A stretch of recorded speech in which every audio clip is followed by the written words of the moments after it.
What if I told you we could use something as simple as light to treat some of the most complex conditions in the human brain? It sounds like something straight out of science fiction, right? But it's actually a super promising area of research. Today, we're going to look at a technique that uses light to literally wake up brain cells. But before we get carried away, we have to ask the single most important question. Is it safe? Especially for kids. All right, let's get into it. So, what are we talking about here? It's called photobiomodulation, or just PBM for short. And honestly, the concept is pretty straightforward. It's a totally non-invasive therapy where scientists use a very specific kind of light, low-power red or near-infrared light, to gently stimulate the brain. We're not talking about heat or anything like that. It's more like using light to give the tiny power plants inside your brain cells, the mitochondria, a little energy boost. And this is where it gets really exciting. The potential uses for this are just staggering.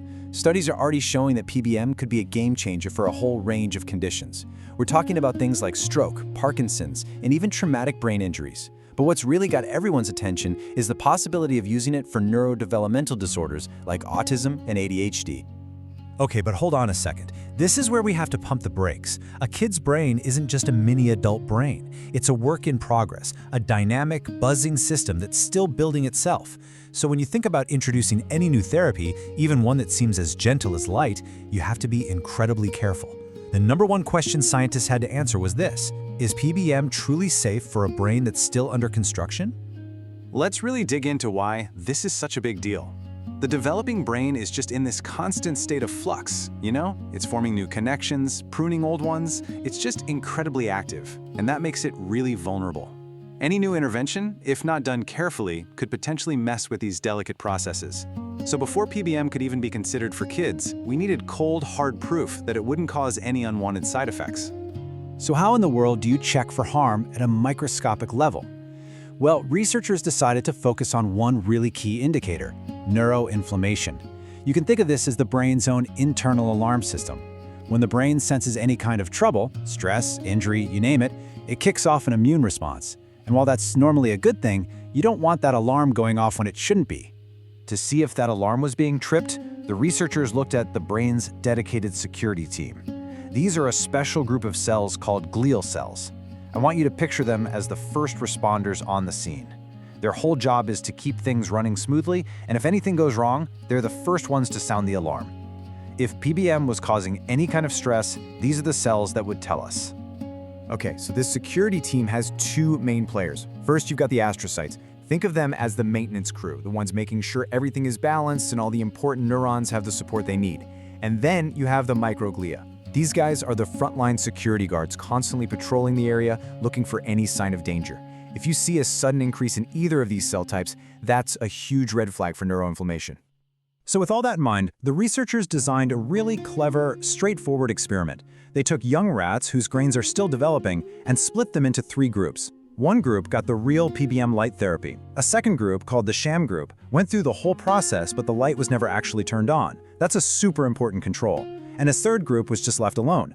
After 5 days, they went in, looked at two key areas of the brain, and basically did a head count of the astrocytes and microglia, and checked for any of those chemical alarm signals. And the verdict, it was pretty much a best-case scenario. The PBM therapy did not trigger any detectable inflammatory response in these developing brains. That's the headline. It was a huge sigh of relief for everyone in this field. Now let's actually look at the evidence that got them there.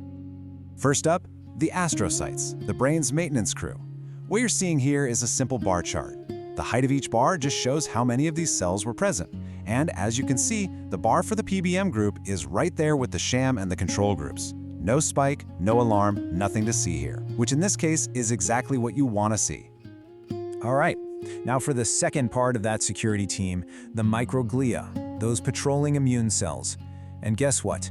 It is the exact same story. Again, look at the bars. There's no significant difference between the group that got the real PBM therapy and the two control groups. The brain's first responders stayed completely calm. That's a really strong sign that the brain didn't see this light therapy as a threat at all. But the researchers were thorough. They didn't just check on the security team. They went one step further and checked for the alarm signals themselves. These are molecules called cytokines. You can think of them as chemical red flags.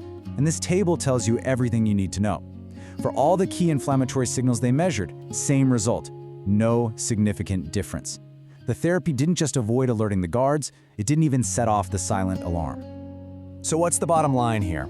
Well, as the study's own authors put it, this work gives us vital, preliminary evidence that PBM, at least under these conditions, is safe from an inflammation standpoint. This is that critical first step, that piece of foundational evidence you absolutely have to have before you can even think about moving forward with research in kids. Now, of course, good science is always cautious, and the researchers themselves were really upfront about the limitations here. This was just one study, at one point in time, using only male rats, and with a pretty modest sample size. So this isn't the final word on the matter. But what it is an essential and incredibly promising start.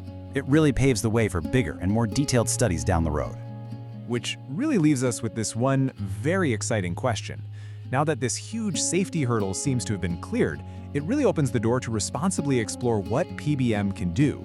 Could this simple, non-invasive use of light one day become a real tool to help children with a whole spectrum of conditions?